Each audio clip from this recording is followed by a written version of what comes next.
I transmigrated. To be precise, I transmigrated into a novel. This novel is called Business Tycoon. It tells the story of how Gu Yintzi, from a wealthy family, rose from being an illegitimate son to become a business tycoon. And Gu Paisai is the biggest villain in the book, a ruthless and vicious female supporting character who ultimately ends up deserted by everyone. In the original story, Gu Paisai became disabled in both legs due to a car accident, was abandoned by her family, and finally died in a dark basement with no one to even collect her body. And now, I stand in the hospital corridor, looking at the pale, gloomy woman in the wheelchair, my heart pounding wildly. Whoever wants this cripple can have her. Anyway, I'm definitely not paying the medical bills. If it really comes down to it, you hospital people can just will her out to wait for death. A sharp female voice pierced through the ward corridor. I quickened my pace and walked in, just in time to see a wheelchair being pushed out fiercely, almost crashing into me. Sitting in the wheelchair was a thin woman. Her long black hair hung messily in front of her face, making her look like a lifeless statue. If it weren't for the slight rise and fall of her chest, I would have almost thought she was dead. Paisai, it's not that auntie is cruel. The woman spat in the direction of the wheelchair. Think about it yourself. What's the point of living like this now? I frowned, stepped forward, pulled out a tissue, and wiped the spit from the hair of the woman in the wheelchair. Pushing aside her long hair revealed a pale but delicate face, a high-bridged nose, thin lips. Even with her eyes closed, it was clear she was a beauty. Ma'am, I turned to the harsh woman. This is a hospital. Please watch your words and actions. Oh, another busybody? The woman looked me up and down. Who are you to her? I am Dr. Su Tian, a doctor here. I straightened my back. The patient needs rest now, please. Rest? The woman interrupted sharply. Gu Paisai is nothing but a cripple now. Her legs are paralyzed. Her company went bankrupt. Even her fiancé ran off. If I were her, I would have long since. How much does she owe in medical fees? I suddenly asked. The head nurse answered in a low voice. Over 9,800. I took out my phone and checked my balance. It was just over 10,000. This was my recently paid salary. I had originally planned to get a new phone. I'll pay it. I looked directly at the woman. Since you don't want her, then I'll take her. Silence fell instantly in the ward. The woman in the wheelchair finally opened her eyes. Her ink-black pupils swept coldly over me before quickly lowering again. The head nurse grabbed my arm. Dr. Su, don't be impulsive. I know what I'm doing. I patted her hand and turned to the woman. So what do you say? The woman looked at me as if I were crazy. Huh? Never seen a fool willing to take a cripple home. Fine, if you want to play the bleeding heart, take her away. Just don't bother me again in the future. With that, she clicked away on her high heels. I let out a long sigh, squatted down to be eye level with the woman in the wheelchair. Hello, my name is Su Tian. I'm a doctor at this hospital. Are you willing to come home with me? She lifted her eyes, her gaze as sharp as a knife. Why? Because I chose my words carefully. I think being alive is always better than being dead. She gave a cold laugh, then returned to that lifeless demeanor. Gu Paisai's belongings were pitifully few, just a few changes of clothes and a dead cell phone. As I pushed her wheelchair out of the hospital, she remained silent the entire time, like an exquisite doll. My apartment is small, 1 bedroom and 1 living room, barely enough for 2 people. After entering, I pushed her to the center of the living room. From now on, this is your home. She looked around, a sarcastic smile touching the corners of her mouth. Dr. Su, how much is your monthly salary? Renting this kind of place and supporting a cripple too. I ignored her sarcasm. Are you hungry? I'll make you something to eat.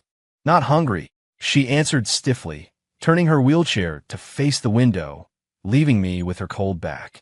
I shrugged and went straight to the kitchen and cooked 2 bowls of noodles. When I brought them out, I found she was still in the same position, motionless. Eat something. I placed the noodles on the coffee table. It's braised beef flavor.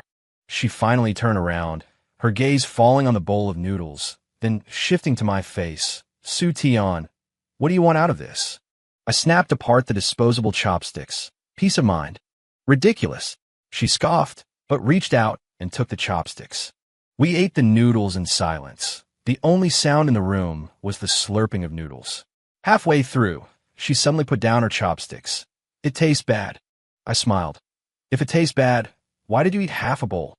Her expression stiffened, and she turned her face away. It's too salty. Sleeping arrangements became a problem that night.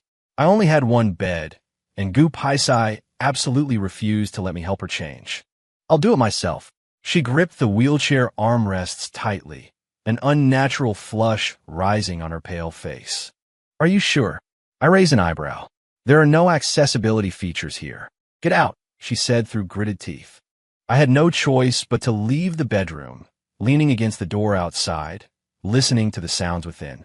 First, the sound of the wheelchair scraping against the floor, then the rustle of clothes, followed by a dull thud. Don't come in, she yelled sharply, stopping me as I was about to open the door. I can manage on my own.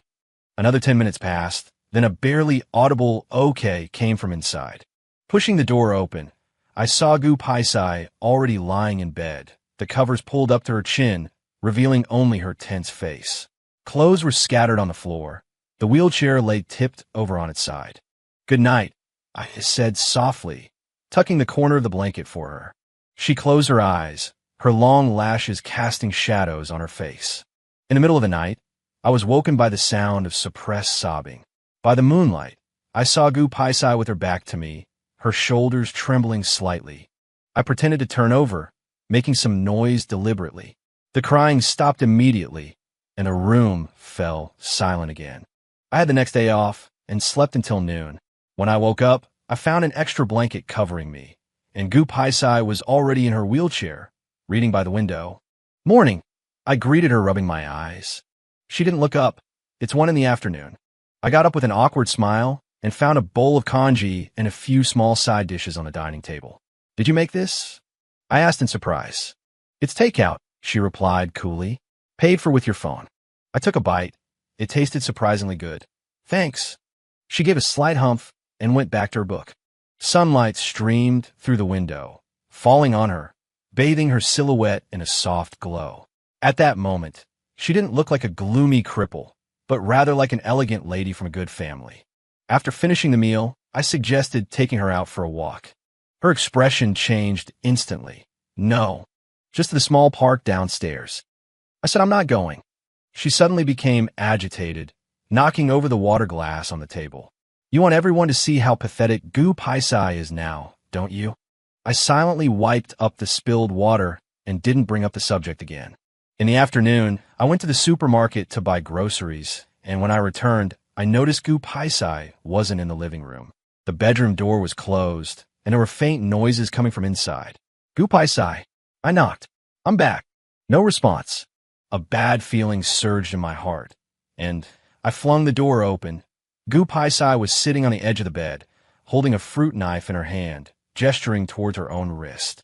Stop. I rushed over and snatched the knife away. What are you doing? She looked at me coldly. What? Are you going to take away my right to die too? I trembled with anger. Your life cost me 10,000 yuan. You don't have my permission to die. Su Tian. A mocking smile touched her pale face. Who do you think you are? A savior? I threw the knife out the window and squatted down to look her in the eye. I'm not a savior, but I can't just watch you die. She turned her face away, avoiding my gaze, but I noticed her eyes had reddened. That night, I sat by her bed and told her my story. I was an orphan, raised by the charity of many families. In middle school, I fell seriously ill and nearly died because there was no money for treatment. So, I said softly, just for my sake, try living a little longer. Gu Paisai was silent for a long time before finally giving an almost imperceptible nod. As the days went by, Gu Paisai's attitude gradually softened. She stopped trying to end her life and even started helping me with things within her ability. One day, I came home from work to find the aroma of cooking filling the room. Gu Paisai was sitting in her wheelchair, 2 dishes and a soup set out before her. Try it, she said awkwardly. Don't force yourself if it tastes bad. I took a bite of the stir-fried green peppers with meat, my eyes widening in pleasant surprise. It's delicious. The corners of her mouth lifted slightly, but she quickly suppressed it. I put in too much salt. From that day on, Gu Paisai took the initiative to handle all the cooking. I bought her a smartphone, and she spent her days studying recipes, her cooking skills improving by leaps and bounds. "We're having red-braised fish today," she said one evening while dishing out rice. I leaned in to smell it. "Smells amazing." She gently pushed me away. "Don't stand so close." But I noticed that this time, she didn't have the expression of disgust she used to wear. When I had weekends off, I would push her wheelchair for walks in the nearby park. At first, she was very resistant, covering her face completely with a scarf. Gradually, she became less tense and would even proactively suggest going out for a walk when the weather was sunny. "Su Tian," she suddenly asked me one day, "why are you so good to me?" I was massaging the muscles in her legs and looked up hearing this. "Have I been?" "Yes." She looked at me seriously. "You could have just ignored me." I thought for a moment. Maybe it's because seeing you reminds me of my former self. Lonely, desperate, needing a helping hand. She was quiet for a while, then said softly, "Thank you." Those two words were like a piece of candy, making my heart tremble with sweetness. Gu Paisai changed more and more. She started paying attention to her appearance, tying her long hair into a neat ponytail. She would text me when I worked late, asking when I'd be home. She even developed the habit of making me a cup of honey water every day. But I noticed she would sometimes stare blankly at her legs, her eyes terrifyingly gloomy. "Do you want to stand up again?" I asked her directly one day. I know a very good rehabilitation therapist. "No." She cut me off coldly. "Don't waste your effort." I didn't bring it up again, but I secretly contacted the therapist and booked an appointment for the following month. Things took an unexpected turn on a rainy night. I worked very late that day, and it was pouring outside. My colleague, Dr. Zhang, offered to drive me home. "Thanks so much," I said, sitting in the passenger seat. "Otherwise, I'd have been soaked to the bone." "Dr.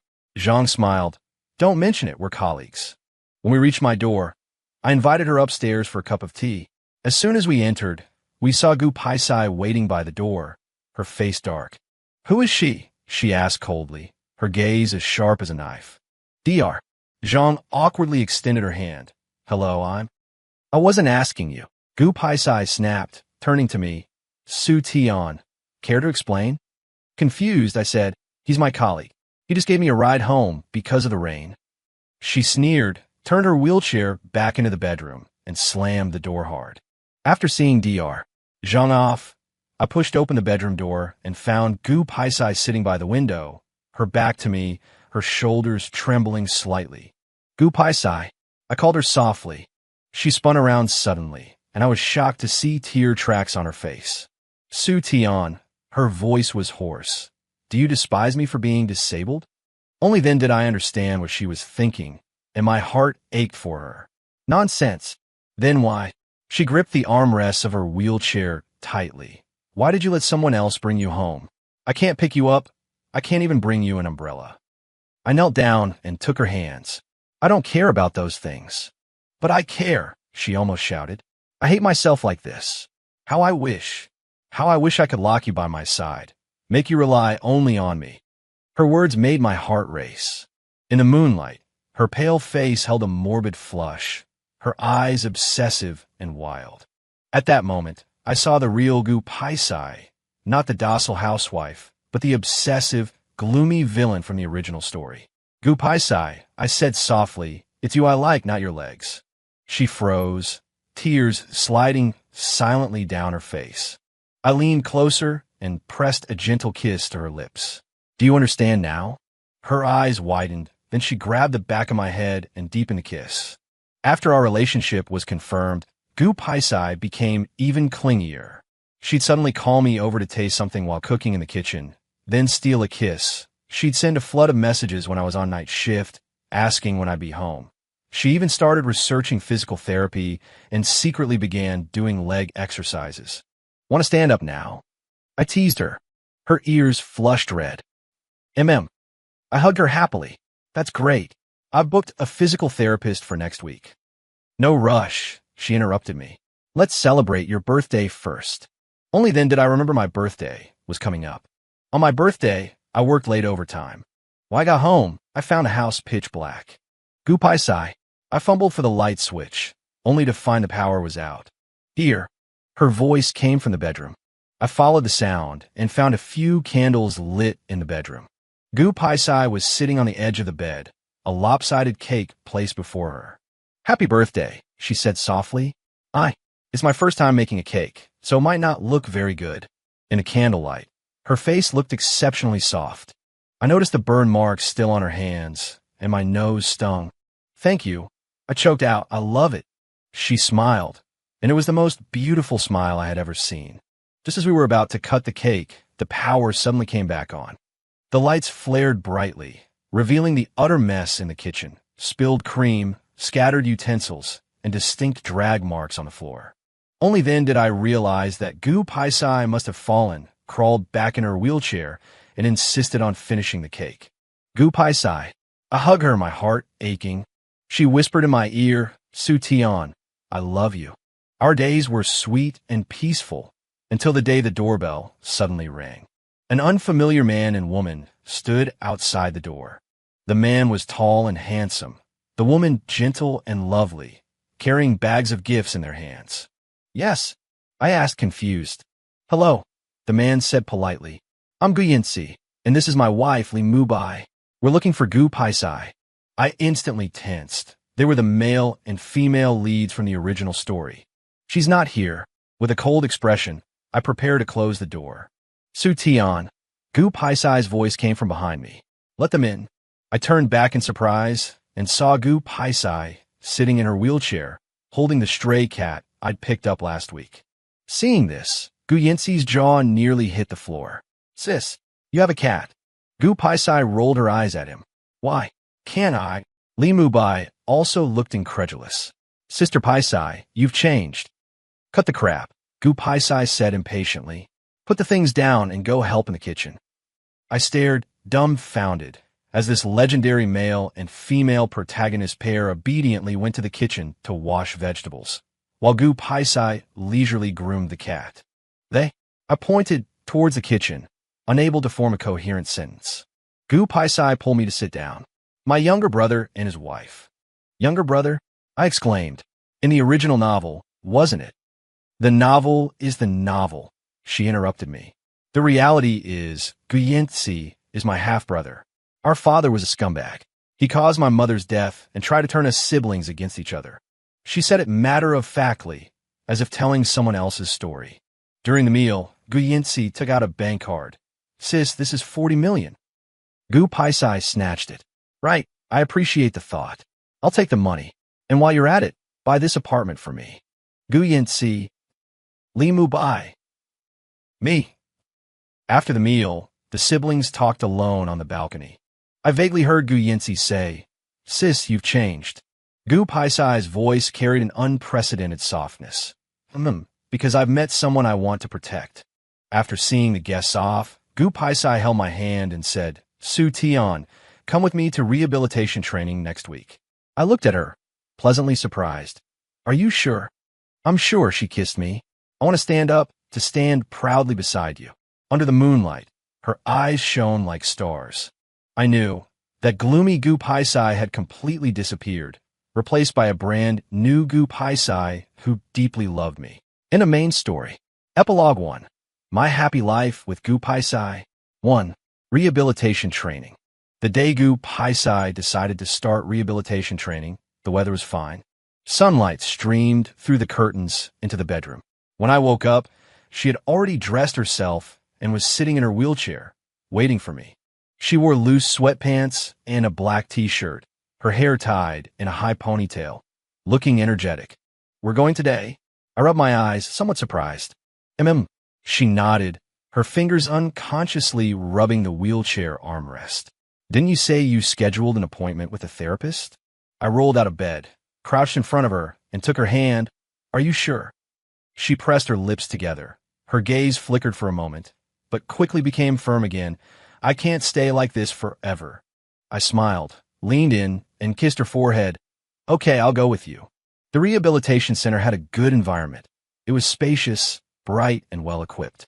The therapist's surname was Lin, a woman in her 30s, professional yet gentle.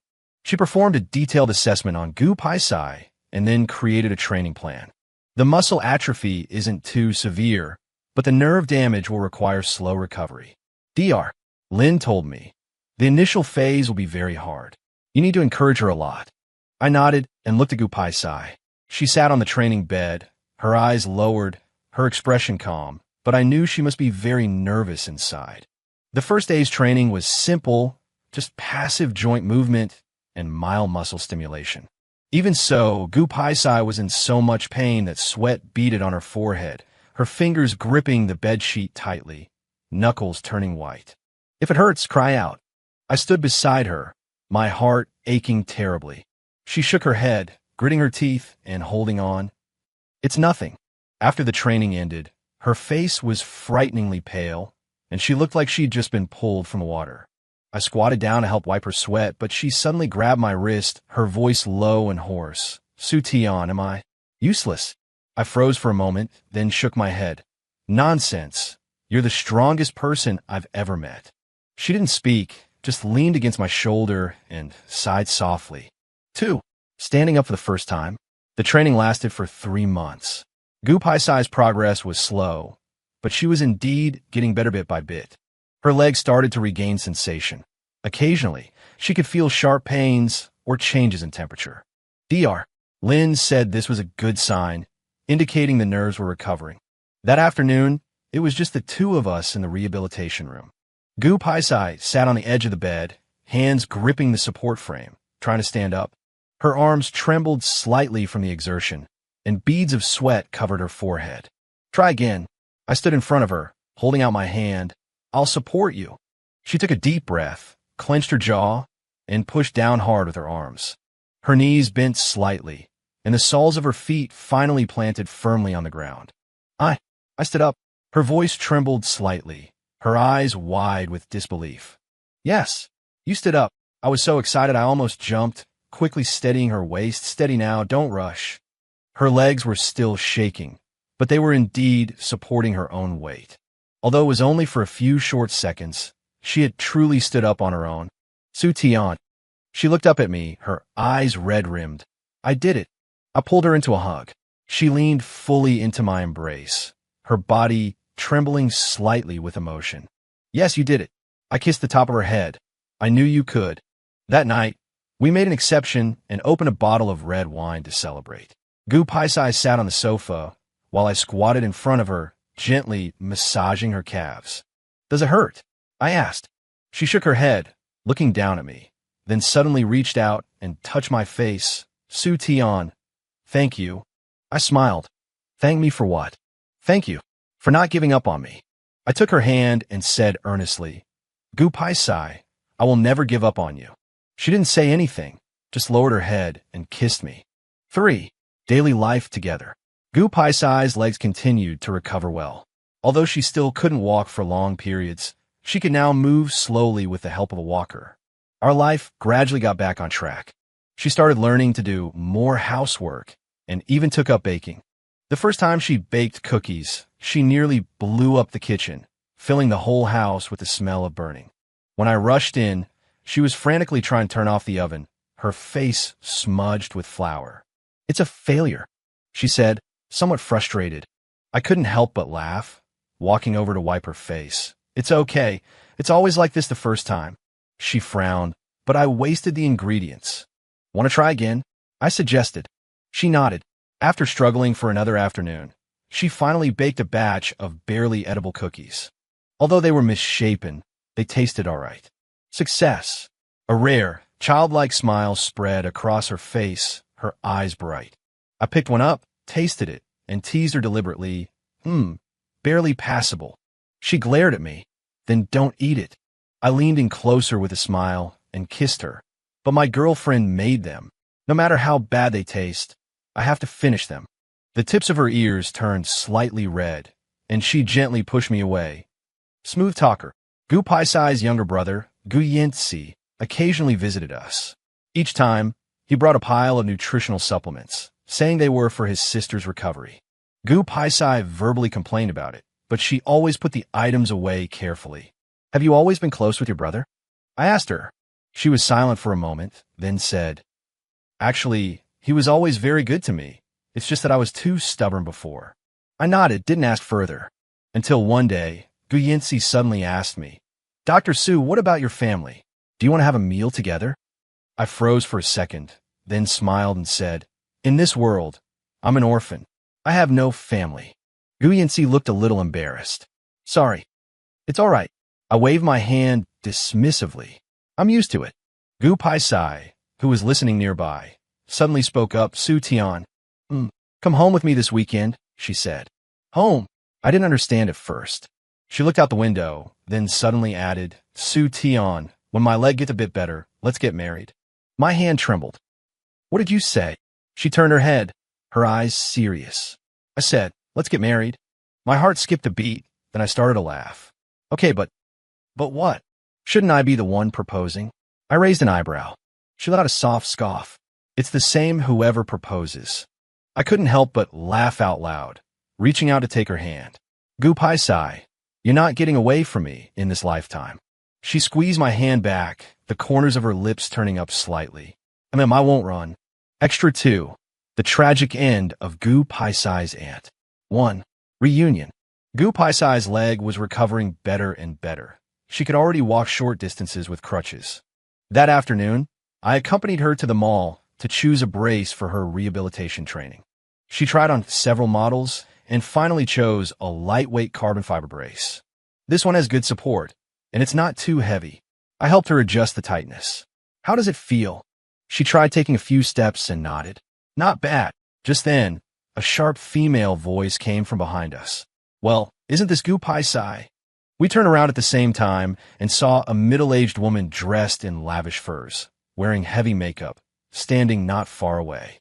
She was carrying several luxury shopping bags and looking Gu Paisai up and down with contempt in her eyes. Gu Paisai's body tensed instantly, her fingers gripping the crutch so tightly her knuckles turned white. I immediately recognized this woman, Gu Paisai's aunt Gulan, the very woman who had publicly humiliated her in the hospital and tossed her to me like trash. What cripples can go shopping now? Gulan walked closer on her high heels, her red lips curved into a mocking smile. Looks like you found yourself a nice nanny. She glanced at me pointedly, her tone condescending. Young man, taking care of a cripple must be quite hard work, right? My anger flared up instantly. Just as I was about to speak, Gu Paisai cut in coldly. Gulan, watch your mouth. Gulan clutched her chest dramatically. Oh my, quite the temper, huh? What?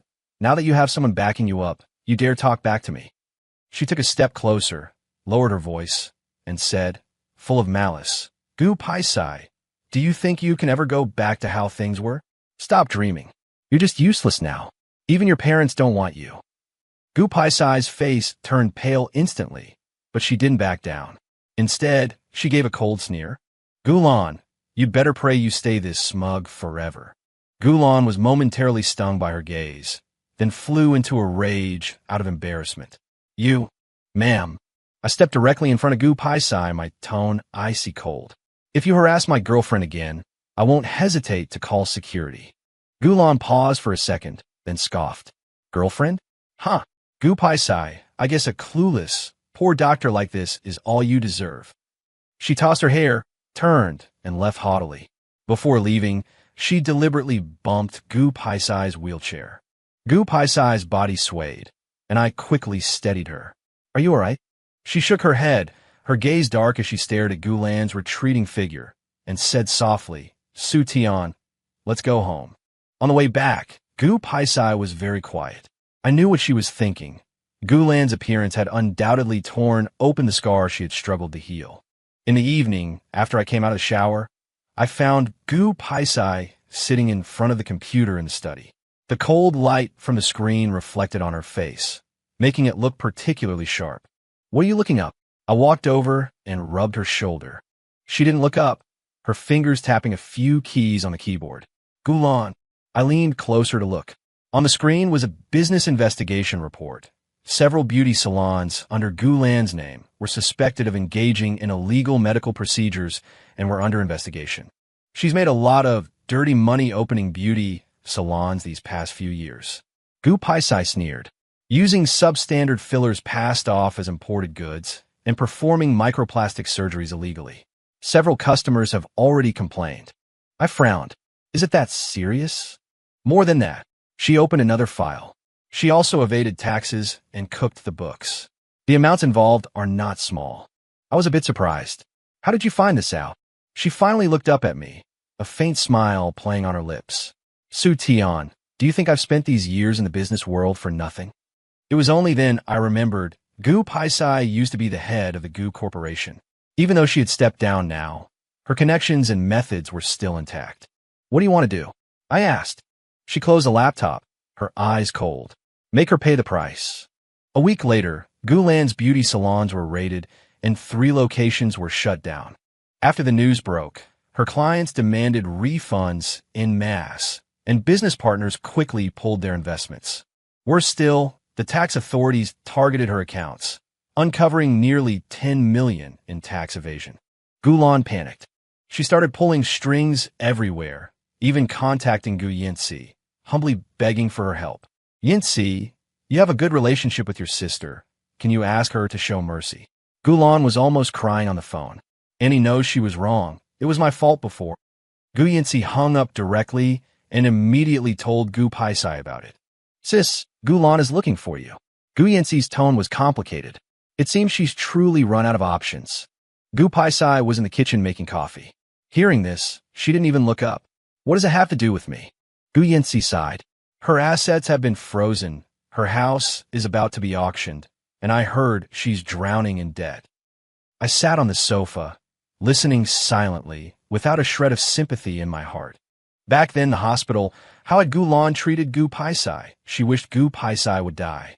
Now that it was her turn, she knew how to beg for mercy. Gulan's end was even more miserable than we had imagined.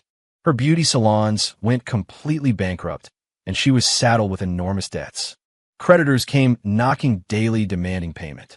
She had to sell her mansion and luxury cars and move into a small, dilapidated apartment. More ironically, those high society friends she used to fawn over, not a single one was willing to help her now. One evening, while Gu Paisai and I were having dinner at a restaurant, we happened to run into her. She was wearing cheap clothes, her hair messy, her makeup crude, completely devoid of her former arrogance. Seeing us, her eyes darted away, and she lowered her head and quickly walked away. Should we follow her? I asked. Gu Paisai shook her head, took a sip of her red wine, and said lightly, "There's no need." Her expression was calm, showing no satisfaction of revenge, nor pity, as if looking at an insignificant stranger. I knew that to her, Gulan was no longer worth mentioning. On the way home, Gu Paisai suddenly said, "Su Tian, I decided to take over part of the Gu family's business again." I was stunned. "But your legs?" "It won't be a problem." She smiled. "Besides, Gu Yinci is exhausted. I want to help him." I squeezed her hand. "Whatever you want to do, I'll support you." She leaned against my shoulder and whispered, "Thank you." I kissed her forehead. "For what?" "For giving me the courage to start over." I laughed and held her tighter. "Gu Paisai, your best days are still ahead, and those who hurt you will reap what they sow." Extra 3. Gu Paisai's perspective. I hate this world. Ever since the car accident, my legs became 2 useless burdens, devoid of any sensation. And the people who once surrounded me, family, friends, my fiancé, vanished from my life as if fleeing the plague. The day my aunt came to the hospital, I pretended to be asleep. "Whoever wants this cripple can have her." Her voice was shrill and piercing. "I won't pay a single cent for her medical bills." I had expected it. The Gu family had always been like this, ruthlessly pragmatic, devoid of affection. Just like how my father abandoned my mother for power, just like how I once schemed to suppress Gu Yinci to secure my own position.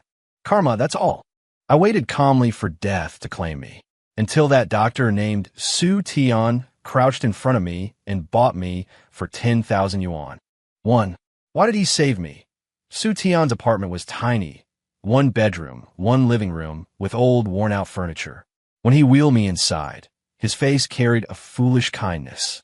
"From now on, this is your home." "Home?" I sneered. What home could a cripple have? He cooked noodles for me, disgustingly bad, but I ate them anyway because I was starving. That night, when he tried to help me change clothes, I nearly exploded with rage and drove him out. I can do it myself. But I couldn't even manage such a simple task. When I fell from the wheelchair, the pain blinded me, but I bit my lip hard, refusing to let out a sob. By the time Su Tian rushed in, I was curled up on the floor like a dying dog. Get out! My voice trembled. Don't look at me. He didn't say a word, just silently carried me back to bed and then cleaned up the mess on the floor.